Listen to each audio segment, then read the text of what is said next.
She's just a part-time consultant, doesn't even understand half the new systems. The young air traffic controller's voice carried clearly across the break room at Riverside Regional Airport, his dismissive tone aimed at the small woman sitting alone in the corner with her coffee and outdated training manual. His colleagues nodded in agreement, their attention focused on their phones, rather than the 58-year-old woman in the simple cardigan and reading glasses who had been hired 3 months earlier to help modernize their operations. Rebecca Martinez didn't look up from her manual, didn't acknowledge the conversation happening 15 feet away, just continued making notes in the margins with the same methodical precision she'd been using for the past 3 decades. But in 6 hours, when their sophisticated computer systems failed during the worst crisis in the airport's history, when multiple aircraft were minutes from disaster and young controllers were frozen with panic, those same voices would be begging for her help,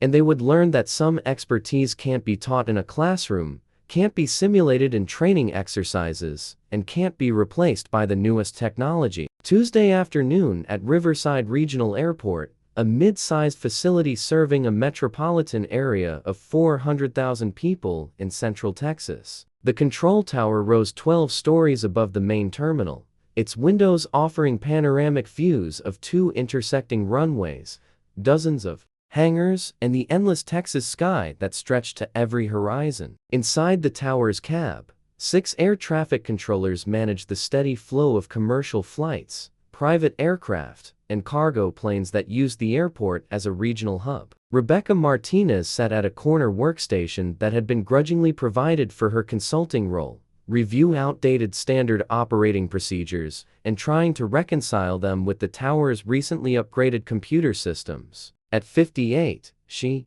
was small and unremarkable in appearance, standing barely 5 feet 2 inches tall with gray-streaked hair pulled back in a practical ponytail. She wore no makeup, no jewelry beyond a simple watch, and dressed in clothes that suggested someone's grandmother rather than an aviation professional. The tower supervisor, Jason Chen, was 29 years old and had been controlling air traffic for 6 years. He'd grown up in the digital age, trained on the latest simulation systems, and believed firmly that modern technology had made the old ways of doing things obsolete. He'd opposed hiring Rebecca as a consultant, arguing that what the tower needed was younger talent who understood current systems, not retired personnel stuck in outdated procedures. Rebecca had been hired over his objections by the airport director, who remembered when experience mattered more than familiarity with the latest software updates. But Chen had made his displeasure clear through assignment of the worst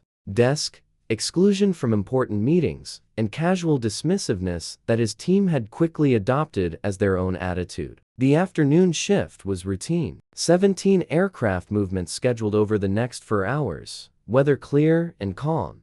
No maintenance issues reported with any equipment. It was the kind of shift where controllers could relax slightly, where conversations drifted to weekend plans and office politics, where the most challenging decision was what to order for dinner. Rebecca used the quiet time to continue her review of emergency procedures, noting discrepancies between written protocols and actual practice. She'd identified dozens of small issues over her 3 months at Riverside, but her suggestions for corrections had been politely ignored by Chen and his team. They were managing fine with their current procedures, Chen had told her. No need to fix what wasn't broken. What none of them knew was that Rebecca Martinez wasn't just a retired air traffic controller with outdated credentials. She was a former Air Force combat controller, one of the elite special operations personnel who coordinated close air support for troops under fire, directed aircraft into hostile landing zones, and maintained control of airspace in environments where a single mistake meant American casualties. She had spent 15 years controlling air traffic in places most Americans couldn't pronounce, under conditions that would make a civilian controller's worst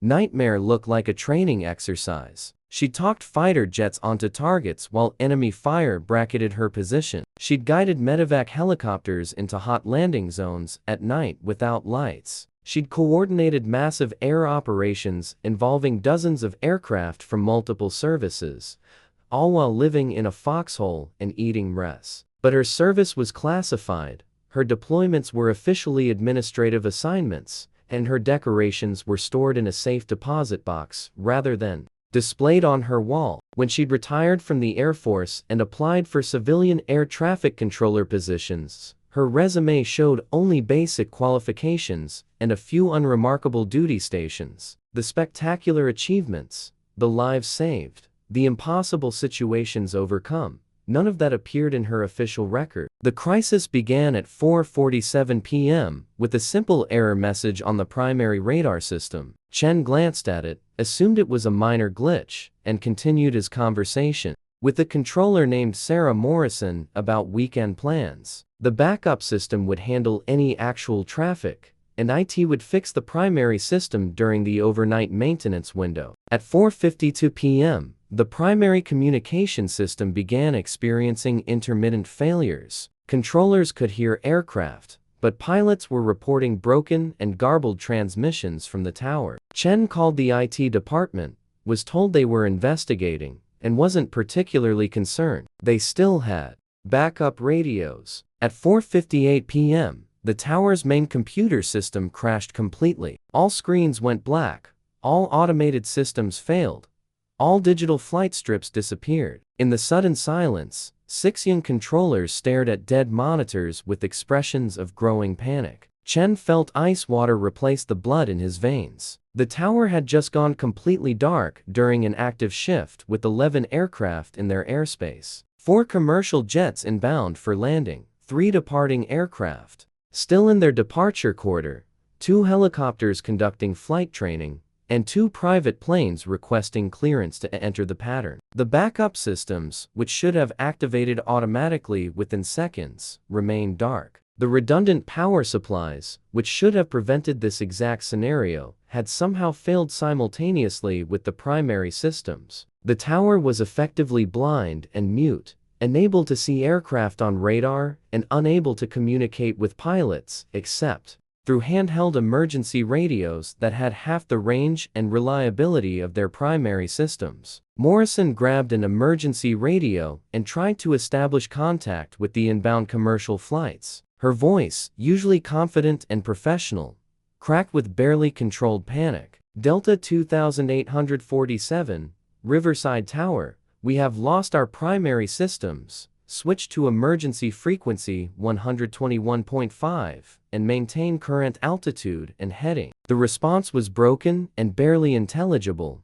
fragments of words, through heavy static that suggested the emergency radio system was also compromised. Chen's hands were shaking as he reached for the emergency procedures manual, trying to remember protocols he'd never had to use in 6 years of controlling traffic. The young controllers were trained for equipment failures. They'd practiced emergencies in simulation, understood the theoretical procedures for managing traffic without computers. But theory and reality were separated by a chasm that most civilian controllers never had to cross. None of them had ever actually controlled air traffic without computers, without radar, without reliable communications. Rebecca Martinez heard the panic rising in their voices and felt muscle memory from a different life take over. She stood from her corner workstation and moved toward the tower's windows, her movements calm and deliberate while chaos erupted around her. She pulled a small notebook and pencil from her cardigan pocket, tools she'd carried through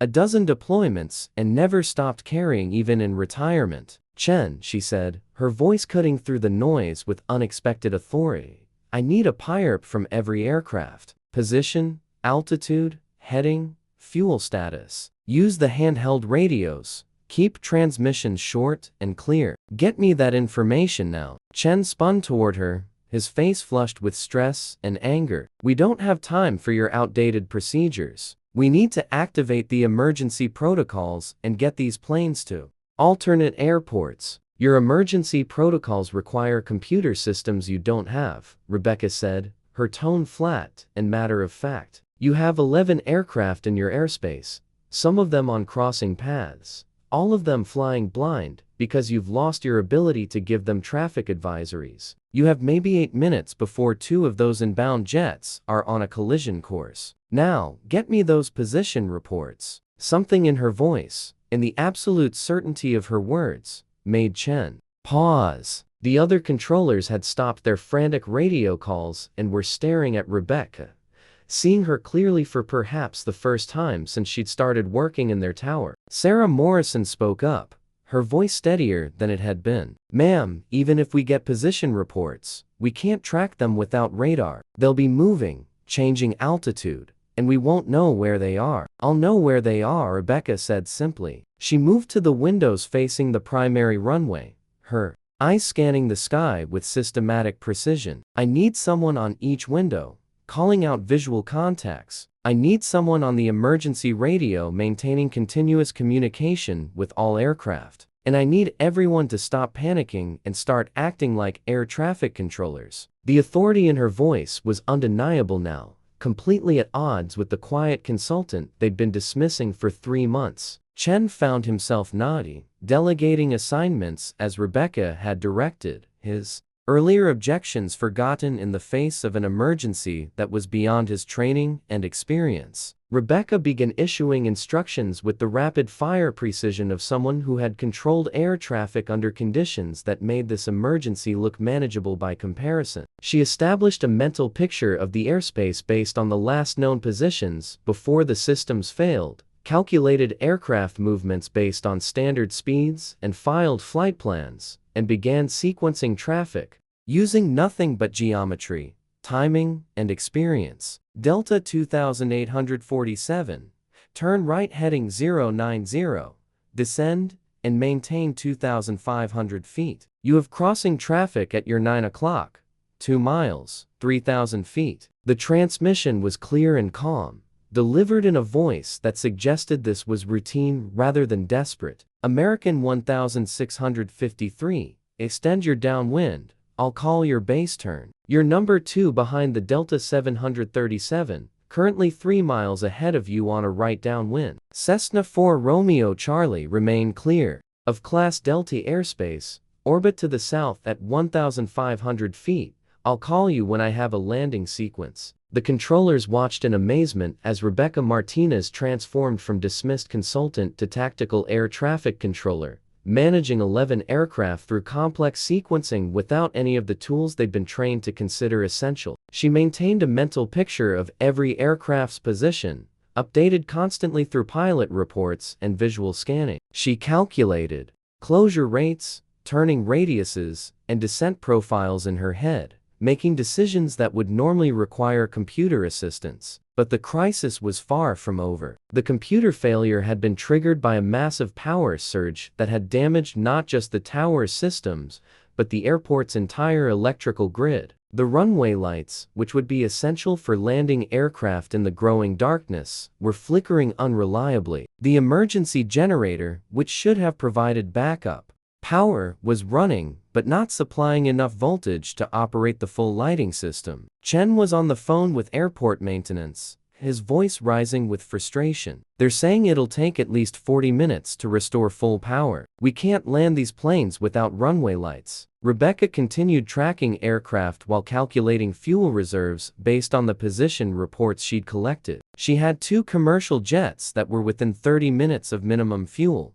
meaning they had no option but to land at Riverside or declare an emergency. Diverting to alternate airports wasn't possible. They didn't have enough fuel to reach any other suitable facility. "We land them with what we have," she said calmly. "Get maintenance to prioritize runway lights over everything else. Tell them to manually activate the emergency lighting system, even if it's only at 20% intensity. But the procedure manual says we can't land aircraft without minimum lighting standards," Morrison protested. "The procedure manual was written by people who've never had to choose between bending rules and watching planes fall out of the sky," Rebecca replied. "Those jets are landing here whether we light the runway or not. Our job is to make sure they land safely." She turned to face the controllers, and they saw something in her eyes that commanded their complete attention. "Listen carefully. We're going to sequence these aircraft for landing using visual separation and timed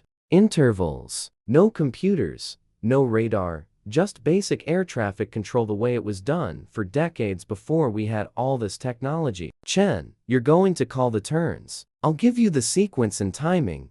You issue the heading changes." Morrison, You maintain communication with all aircraft. Keep them informed of their position in the sequence. Everyone else, keep visual contact and call out any aircraft you see. We're doing this old school. For the next 27 minutes, Rebecca Martinez demonstrated expertise that none of the young controllers had imagined possible. She sequenced 11 aircraft through landing or departure using techniques that predated modern technology, relying on methods that seemed primitive but were devastatingly effective in the hands of someone who truly understood them. She established a visual reference point that all pilots could identify, then used that as a common reporting point for position updates. She created separation between aircraft using time-based intervals calculated to account for different aircraft speeds and performance characteristics. She managed the sequence with the precision of a conductor leading an orchestra, every instruction timed perfectly, every decision made with absolute confidence. The first landing was a Delta 737 with 137 passengers, guided onto a dimly lit runway using instructions that relied on pilot skill and controller precision rather than automated systems. The aircraft touched down smoothly, its landing lights reflecting off the minimal runway illumination as passengers applauded, unaware of how close they'd come to disaster. American 1653 followed 4 minutes later, then a regional jet, then a cargo aircraft. Each landing was executed flawlessly, each aircraft guided safely to the ground by a controller who had learned her trade in places where equipment failures weren't emergencies, but simply another Tuesday. By the time the last aircraft was safely on the ground, the tower's computer systems were beginning to come back online. The IT department had traced the problem to a catastrophic failure in the main power distribution system,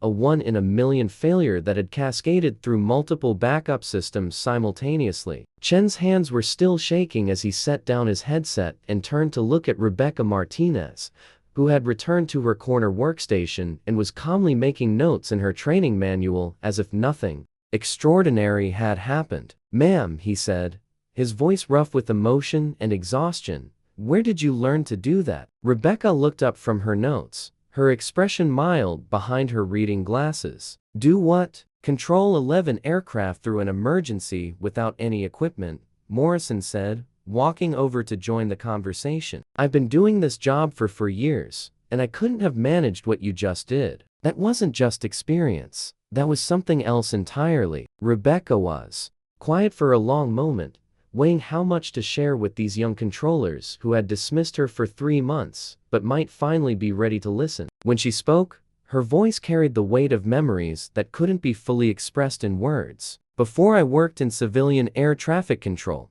I spent 15 years in the Air Force. I was a combat controller with the 24th Special Tactics Squadron. My job was to set up and operate air traffic control in hostile environments, usually while getting shot at." The tower had gone completely silent. Every controller was staring at Rebecca, trying to reconcile the small woman in the cardigan with the description she just provided. "Combat controllers are Air Force Special Operations," she continued. "We deploy with Army Rangers, Navy SEALs, Delta Force. We go in first to establish landing zones, set up air traffic control, and coordinate close air support. Everything you just saw me do, I learned doing it under fire in places where equipment failures weren't hypothetical emergencies, but daily reality." Chen felt his face flush with shame as he remembered every dismissive comment, every ignored suggestion, every time he treated this woman as an irrelevant relic instead of the expert she actually was. "I've controlled air traffic from mountaintops in Afghanistan with nothing but a handheld radio and a pair of binoculars," Rebecca said. "I've talked to 10s onto targets while the enemy was trying to overrun my position. I've guided medevac helicopters into landing zones at night without lights while taking small arms fire. What happened here today was stressful, but it wasn't combat." Morrison's voice was barely above a whisper. "Why didn't you tell us? Why didn't you put that on your resume?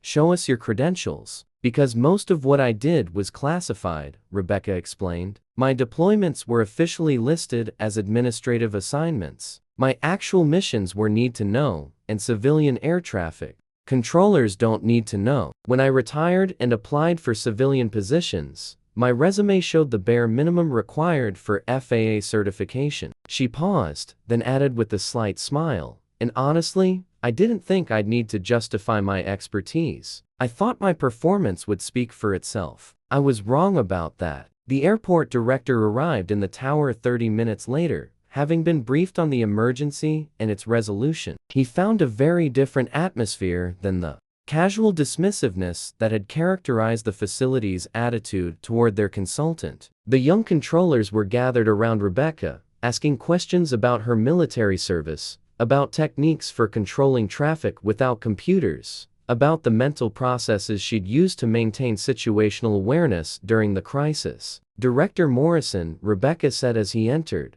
"We need to talk about your tower's emergency procedures. You have significant gaps in your protocols for equipment failures, and your controllers aren't adequately trained for managing traffic without automated systems." The director had served in the Army during Desert Storm, and he recognized the tone in Rebecca's voice. It was the voice of someone who had earned the right to give orders, someone whose expertise was beyond question. "I'm listening," he said. Over the following weeks, Rebecca Martinez transformed from dismissed consultant to essential authority. Her contract was extended and expanded, giving her direct responsibility for emergency training and procedure development. She created new protocols based on her combat experience, adapted for civilian operations, but maintaining the core principle that controllers needed to be able to function effectively even when all technology failed. She developed training exercises that challenged controllers to manage traffic using only visual scanning and mental calculation. She taught techniques for maintaining situational awareness without computer assistance, for calculating separation standards without automated tools, for making rapid decisions based on incomplete information. Most importantly, she taught them the mental discipline required to remain calm during genuine emergencies, to override panic with training, to trust their expertise even when circumstances seemed overwhelming. The young controllers who had dismissed her as an irrelevant relic became her most dedicated students. Chen, who had opposed her hiring, became her strongest advocate within the facility. Morrison, who had questioned her methods during the emergency, spent hours learning the techniques that had allowed Rebecca to control traffic under conditions that seemed impossible. The story of what happened at Riverside Regional Airport spread through the air traffic control community with the speed that only truly remarkable events achieve. Other facilities began requesting Rebecca's assistance with their emergency training programs. The FAA invited her to help develop new protocols for equipment failures. Aviation safety organizations asked her to speak about her experience and methods, but perhaps the most significant impact was on the perception of what expertise actually meant in an increasingly automated world. Rebecca Martinez proved that technology was a tool, not a replacement for skill. She demonstrated that the most sophisticated computer systems were worthless without controllers who understood the fundamental principles of their profession. She showed that experience, real experience earned through decades of practice under the most challenging conditions possible, was irreplaceable by any amount of simulation or classroom training. 6 months after the emergency, Chen was conducting a tour of the tower for a group of college students considering careers in aviation. One of them asked about the emergency procedures posted on the wall, which now included several protocols that hadn't existed before. "The equipment failure. Those were developed by our senior consultant,"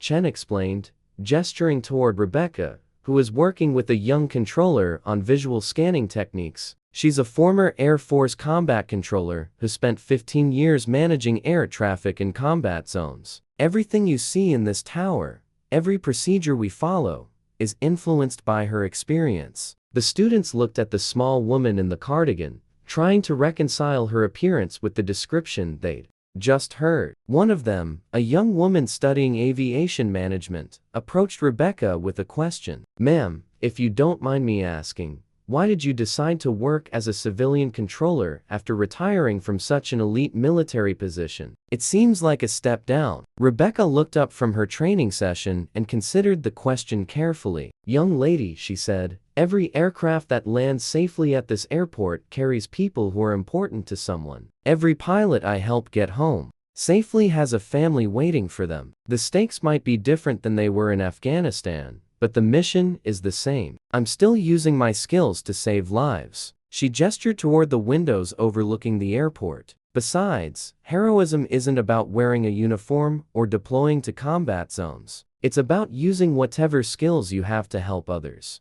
wherever you happen to be. I served my country for 15 years in uniform, and now I'm serving it in a cardigan and reading glasses." The uniform changed, but the mission didn't. That young woman became an air traffic controller 3 years later, and she credited Rebecca's words with influencing her career choice. She was one of dozens of students who passed through Riverside Regional Airport and learned that expertise comes in many forms, that appearance means nothing compared to capability, and that the most valuable skills are often carried by the most unassuming people. Rebecca Martinez continued working as a consultant for another 5 years before truly retiring at 63. By then, she had transformed not just Riverside Regional Airport, but dozens of facilities across the country. Her emergency procedures had been adopted by the FAA as standard protocols. Her training methods had become required curriculum for controller certification. Her influence on the profession extended far beyond anything she'd accomplished during her classified military service. On her final day at Riverside,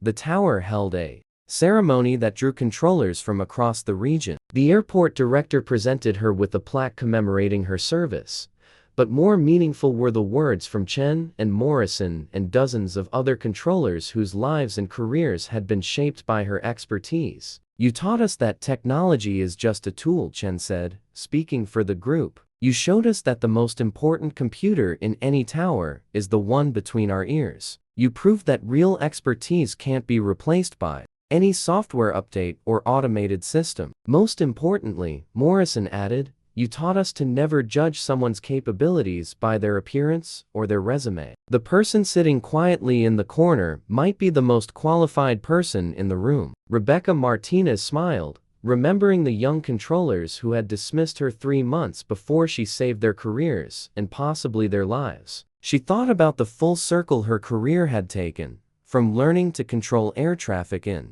combat zones to teaching civilian controllers how to think like combat controllers, from wearing a uniform to wearing a cardigan, from classified missions to public service. "Sometimes the most important lessons are taught by people who don't look like teachers," she said. "Sometimes the greatest expertise is carried by those who don't advertise it. And sometimes the heroes who save lives don't wear uniforms at all. They just show up every day and do the work that needs to be done." If this story changed how you think about the people working quietly around you, if it reminded you that expertise often comes in unexpected packages, then share it with someone who needs to understand that appearances can be deceiving. Subscribe to hear more stories about hidden heroes and underestimated experts, and hit that like button if you believe that true capability is often invisible until the moment it matters most. In the comments below, tell us about a time when someone surprised you by demonstrating skills and knowledge you never suspected they possessed. Let's celebrate the quiet professionals who carry extraordinary expertise behind ordinary appearances.